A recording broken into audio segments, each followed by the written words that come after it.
दर्शन प्राप्त करबा अनेक लोक दर्शन प्राप्त करि पारु नाहंती।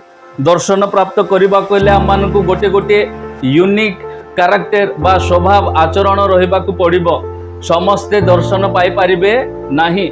आमे देखु झियो पढुथिले आज आमर प्रेरित 10 अध्याय 1 ରୁ 8 पदरे सेठारे लेखा अछि प्राय 3 घंटा समय रे कर्नेलियो बोली जने व्यक्ति बसी कौन करुछंती प्रार्थना करुछंती। प्राय 3 घंटा अपराह्न 3 घंटा समय रे से बसिक प्रार्थना करुथिबा समय रे कौन होउछि के जने पढिबे तार 3 पद।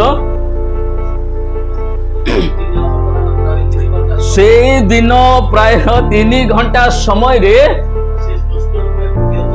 से स्पष्ट रूपे गोटाई दर्शन पाइले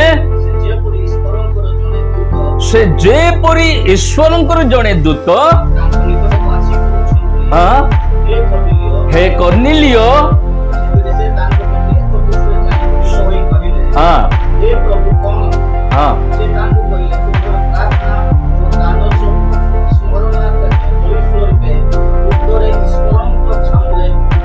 थैंक यू। देखो तो ये कर्नेलियो जड़े आम मान परी साधारण व्यक्ति। ओके आमे मानुचु से गोटे सत सेनापति बड़ से आम मान परी गोटे साधारण व्यक्ति। से जड़े दिने प्राय 3 घंटा समय रे बसी प्रार्थना करुथिबा समय रे बाइबल कहे स्पष्ट भाव रे से दर्शन पाए। नो डाउट किछि संदेह न। अनेक समय रे दर्शन पाइला परे मध्य अनेक लोकन को संदेह आसे एहा प्रभु को आडू ना केमती को कंफ्यूज संदेह करंती। किंतु बाइबल इट स्पष्ट भाव रे कहउछि पूरा क्लियरली से कौन करुछि से दर्शन पाउछि।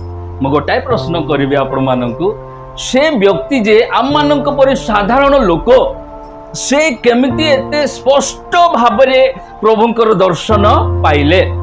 काहेकि से व्यक्ति दर्शन प्रभुंकर पाइले आम माने जे ताहांकर लोक। आमे देखु कर्नेलियो आम मानक परि ख्रीष्टन को जानिथिबा व्यक्ति नुह। से जणे विजाति।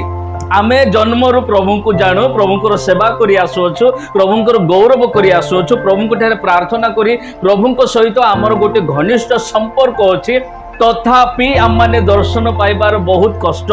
दर्शन आमे सुंदर किंतु से व्यक्ति जे कि से दर्शन केमती एते स्पष्ट भाव रे देखुछि आ आंभे माने काहे कि दर्शन देखि पारु ना। एटा गोटे बड़ प्रश्न नहीं कि पवित्र लोक से नम्र लोक से प्रभु भय जीवन काटुथिबा व्यक्ति सेथि पई प्रभु को से स्पष्ट भाव रे दर्शन रे देखु अछंती।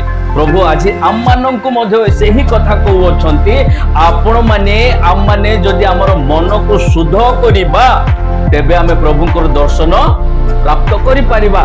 सेथि पई माथ्यू 5 अध्याय तार 8 पदर लेखा अछि कोन शुद्ध चित्त लोके धन्य। थैंक यू सेतकी था कारण से माने ईश्वरंकर समस्त दर्शन पाइबे नहीं। जेतकी लोक क्रिश्चियन समस्त दर्शन जेतकी लोक ख्रीष्टन को नाम रे नामित समस्त दर्शन पाइबे नहीं। काहेकि समस्त दर्शन पाइबे नहीं कारण अनेक लोकंकर मन शुद्ध न होई थाए। किंतु एई ठारे बाइबल कहूची जहांकर मन शुद्ध से व्यक्ति धन्य कारण से ईश्वर को देखि पारिबो।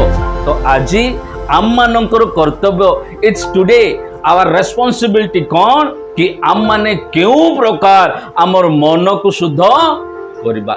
एइटा ही आमर चेष्टा हेबाकू पड़िबो।